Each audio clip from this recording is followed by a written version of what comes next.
అమ్మా, ఎందుకు కంటతడి పెడుతున్నావు? ఏమీ లేదమ్మా, ఈ వధువు అనే చోట నీ పేరు ఊహించుకున్నాను.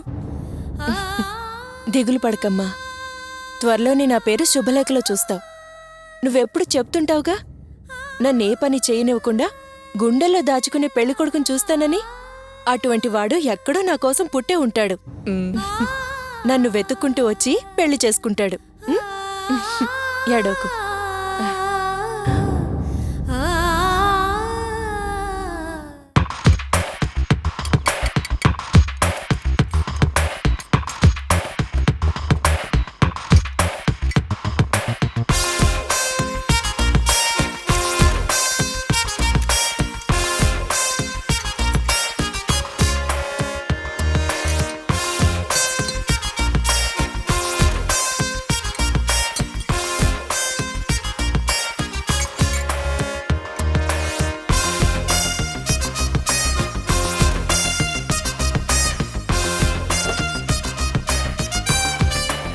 రే ఫణి అన్నా, ఇంజిన్ చెక్ చేయి. రెడీ అన్నా.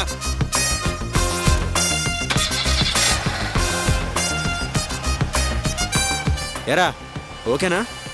అరే అన్నా, నువ్వు చెయ్యేస్తే డబల్ ఓకే అన్నా.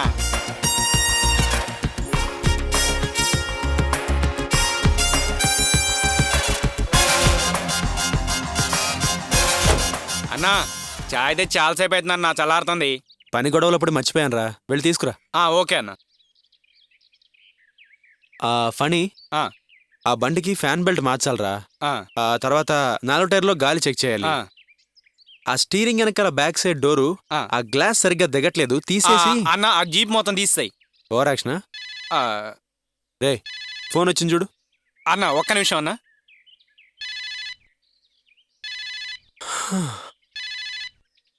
అన్న ఏదో ఫోన్ వచ్చింది. ఎవర్రా? ఏమో తెలుస్తలేదన్నా. హలో, చెప్పరా. సరే అక్కడే ఉండు, వస్తున్నాను.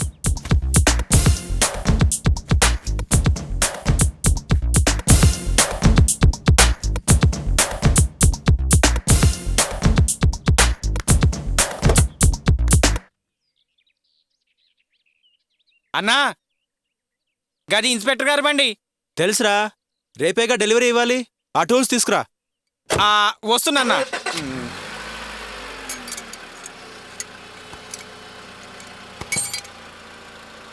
అన్న నెమ్మది. అన్న జాగ్రత్త అన్న. ఏమయ్యా, నువ్వేదో పెద్ద మనిషి అనుకుని నీతో సంబంధం కలుపుకున్నానే, నన్ను నేను చెప్పుతో కొట్టుకోవాలయ్యా. అంతా నా కర్మ. అలా మొద్దులా చూస్తూ నిలబడ్డావేంటయ్యా? కాస్తైనా బుద్ధి అనేది ఉందా? మాట్లాడుకున్నట్టుగా కట్నం డబ్బు ముందుగా ఇదిగో అదుగో అంటూ ఇవ్వలేదు. లాంఛనాలు కూడా ఇవిగో అవుగో అంటూ దాటేసేశారు. పెళ్లి కూడా తూతూ మంత్రంగా చేశారు. ఇంత జరిగినా బంధువులో మాకు అవమానం పోలేదు. అయినా సరే మేము ఓర్పుగా ఉన్నాం కదా. చివరికిప్పుడు ఇటువంటి డొక్కు కారు ఏర్పాటు చేసి మమ్మల్ని నడివీధిలో నిలబెడతావా? అసలు ఏమిటయ్యా నీ ఉద్దేశం? కోపడకండి బావగారు, ఇల్లు ఇక్కడికి దగ్గరే. ఇలా అడ్డదారిలో నడిచెళ్ళిపోవచ్చు. నా స్టేటస్ ఏంటో నీకు తెలుసా? నా వెనకాల ఎంతమంది ఉన్నారో నీకు తెలుసా? అటువంటి నన్ను నడిచి రమ్మంటావా?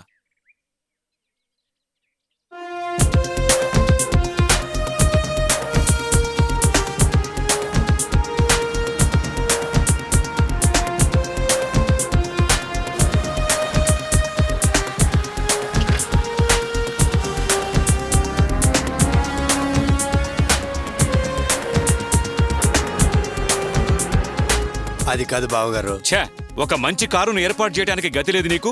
ఇలాంటి డొక్కు కారును ఏర్పాటు చేస్తావా? పైగా నా కొడుకుని, పెళ్లి కొడుకుని నడిచి రమ్మంటావా? మంచి మర్యాద ఏమైనా తెలుసా నీకు? అలా చూస్తూ నిలబడ్డావేమయ్యా? సమాధానం చెప్పు. క్షమించండి బావగారు, మెకానిక్ వచ్చేస్తున్నాడు, నిమిషంలో బాగు చేస్తాడు. ఈ కారులోనే వెళ్ళిపోవచ్చు. ఏదో అనుకోకుండా ఇలా జరిగింది. ఏంటండి ప్రాబ్లం? ఏమీ లేదండి, ఏదో చిన్న విషయం. మేం చూసుకుంటాం. మీరే చూసుకుంటారా? మరి నన్నెందుకు రమ్మన్నారు? ఏదో పొరపాటు జరిగింది, క్షమించండి బాబు. అన్నా, రారా, ఏంటి ప్రాబ్లం? వస్తూ ఆగిపోయింది. బ్యాటరీ చెక్ చేసావా? చెక్ చేసా అన్నా. బండిలో టూల్స్ ఉన్నాయి, తీసుకురా. అలాగే.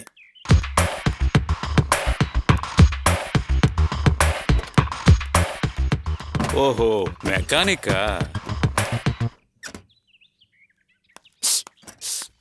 ఇవిగో అన్నా. చిన్న ప్రాబ్లమే సార్, రిపేర్ అయిపోతుంది. ఇటు సార్, మీరేమనుకోనంటే ఓ మాట చెప్తాను. మీరు వయసులో పెద్దవారు, తప్పుగా అనుకోకండి. కార్ ఇప్పుడు రిపేర్ అయిపోతుంది సార్. అంతలోనే మీరు ఆయన నానా మాటలు అని బాధ పెట్టారు. పాపం కార్ రిపేర్ అయితే ఆయన ఏం చేస్తారు సార్? మీరెంత ఖరీదైన కారు కొన్నా తప్పకుండా రిపేర్ వస్తుంది సార్. అది అర్థం చేసుకోకుండా మీరు ఆయన అవమానించారు సార్. ఒక్కసారి ఆలోచించండి సార్.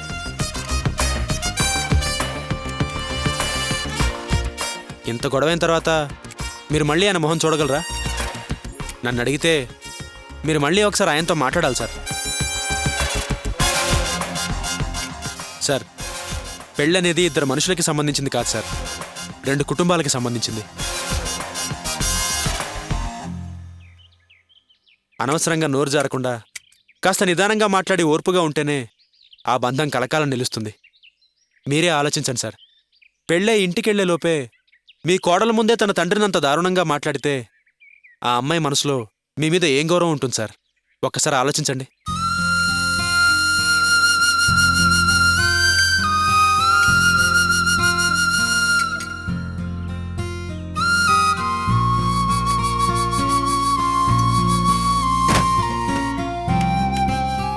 ఏం పెళ్ళికొడుకు గారు, మీ నాన్నగారు మీ మావగారిని అలా అవమానిస్తుంటే ఇది తప్పు నాన్న అని చెప్పచ్చు కదండి. సార్, కార్ రిపేర్ అయిపోయింది, మీరు హ్యాపీగా కారులో వెళ్ళొచ్చు. చూడు బాబు, సార్, ఇంత చిన్న విషయానికి మీరు అనవసరంగా కోపం తెచ్చుకున్నారు. క్షమించండి బాబు. అర్థం లేని కోపంతో ఏదేదో మాట్లాడేసి నా వయసుకు తగ్గ పెద్దరికం చూపలేకపోయాను.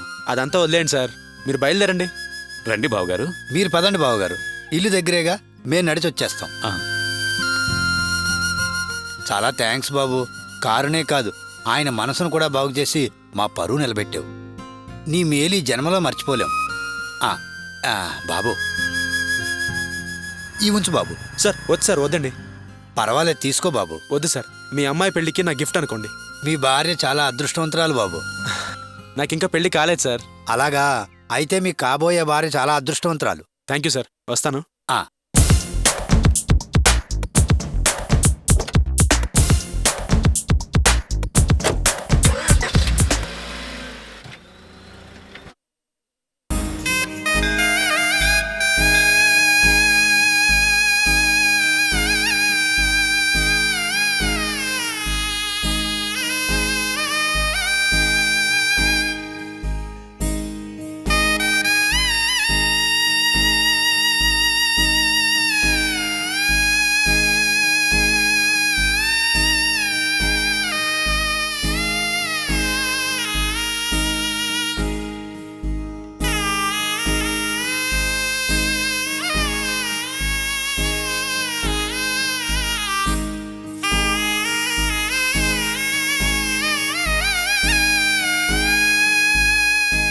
నువ్వు వెళ్ళమ్మా.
ప్రదక్షిణలు చేసిరామ్మా.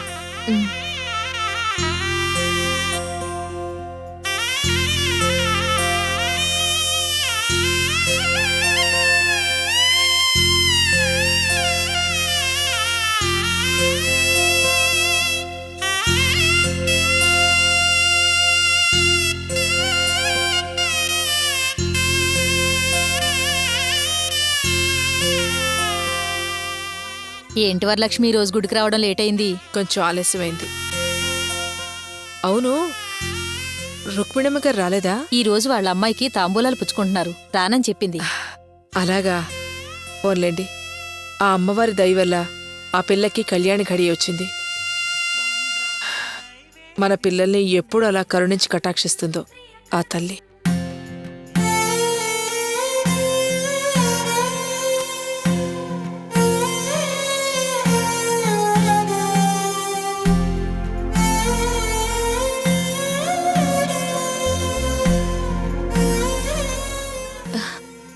సుమతి, ఏ సుమతి, అర్చనా, ఎలా ఉన్నావు? చూసి చాలా కాలమైంది. నేను బాగున్నాను. నువ్వెలా ఉన్నావు? ఏదో ఉన్నాన్లే. నా సంగతి వదిలే కానీ నీకేమైనా సంబంధం కుదిరిందా? పెళ్లి భోజనం ఎప్పుడు పెడుతున్నావు? చూస్తూనే ఉన్నారు, కానీ ఏ సంబంధం కుదరలేదు. ఇంటికొచ్చిన సంబంధం పోట్లాడి తరిమేసేవంట. తప్పు చేశాను. ఊరికే తరివేయడం కాదు, తన్ని తరివేయాల్సింది. ఎంతైనా నువ్వు చేసిన తప్పేనే వరలక్ష్మి. ఏంటి, నువ్వు మా ఆయనలాగే మాట్లాడుతున్నావే? ఎవరైనా అదే మాట అంటారు. చదువులేని నీ కూతురికి బాగా చదువుకున్న కుర్రాడు కావాలని నువ్వు పట్టుపట్టడంలో ఏవైనా న్యాయంగా ఉందా?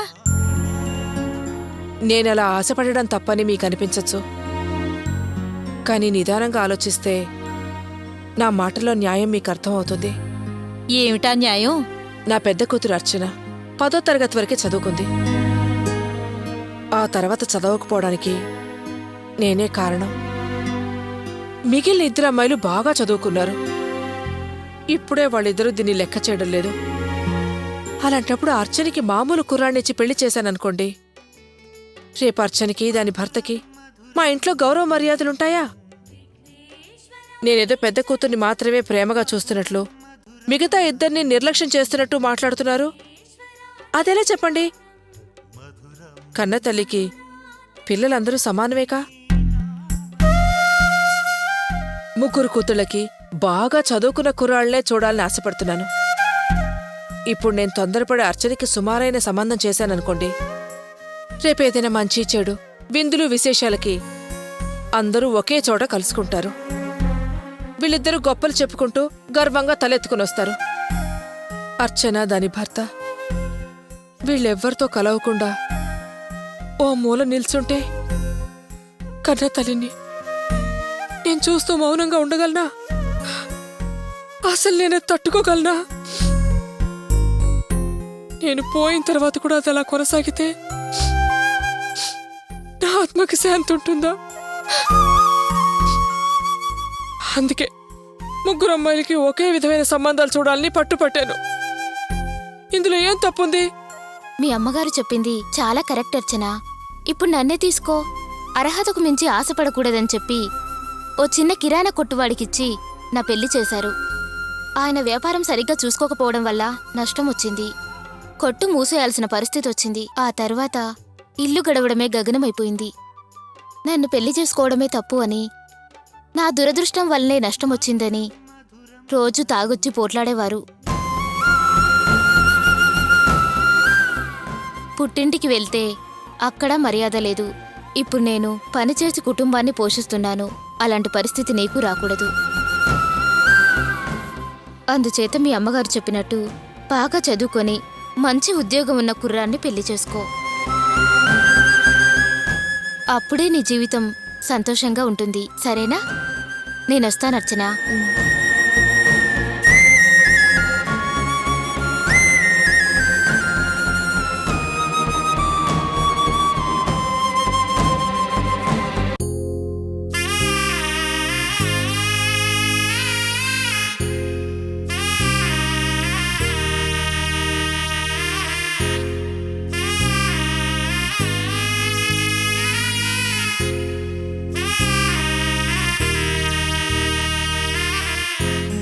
ఏమ్మా ప్రదక్షిణలు పూర్తయ్యాయా?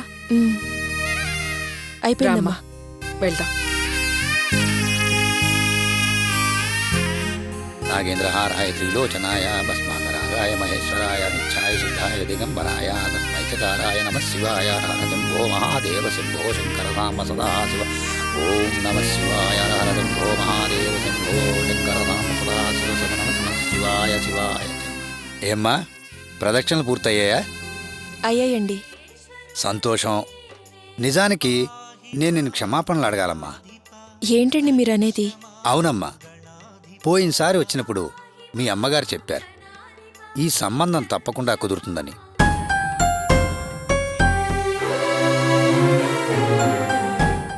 అప్పుడు ఒక్క క్షణం నా మనసులో అయ్యో, ఇన్నాళ్ళు ఆలయం పనుల్లో చేదోడు వాదోడుగా ఉన్న ఈ అమ్మాయి పెళ్లి చేసుకుని వెళ్ళిపోతుందా అని అనుకున్నాను.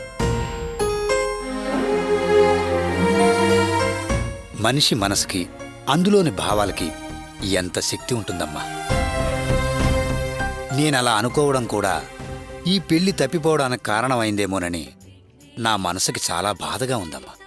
నన్ను క్షమించమ్మా. ఆహ్, ఏంటి పూజారి గారు, మీరు నన్ను క్షమాపణ అడగడం ఏంటి? ఆహ్, నాకంటూ ఆ గడియ వస్తే వివాహం జరగకుండా ఉంటుందా? తప్పకుండా జరుగుతుంది. నీ మంచి మనసుకి ఆ పరాశక్తి ఏ లోటు రాకుండా నీ పెళ్లి తప్పక జరిపిస్తుంది. నేను మనస్ఫూర్తిగా చెప్తున్నానమ్మా.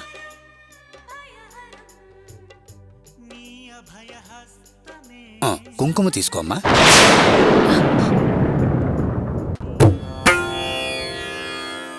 దిగులు పడకండమ్మా. ప్రసాదంగా ఇచ్చే కుంకుమ చేజారితే దిష్టిలాంటి దోషాలన్నీ తొలగిపోతాయి. త్వరలోనే నీ వివాహం సవ్యంగా జరుగుతుంది.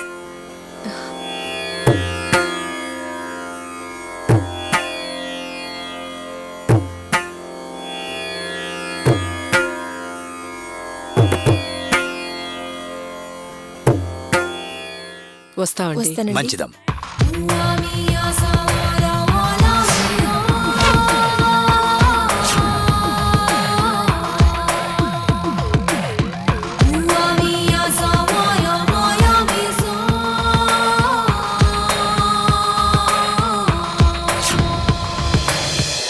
అన్నా అన్నా అన్నా, ఏంట్రా?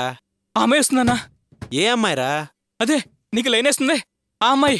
రేయ్, కరెక్ట్గా చూసావా? అవునన్నా, చూశాను. ఇటే వస్తుందన్నా. చచ్చాన్రా బాబు. రేయ్, ఏదో ఒకటి చెప్పి మేనేజ్ చేయండి రా. సరే అన్నా.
మీ అన్నేడ్రా? మిమ్మల్ని అడిగేది. అన్న కార్ తీసుకొని ట్రైల్ వేయడానికి వెళ్ళిండు. ఏమిరా? ట్రయల్ చూడ్డానికి వెళ్ళాడా? ఎప్పుడొస్తాడు? చాలాసేపు పడుతుంది. చాలాసేపు పడుతుందా?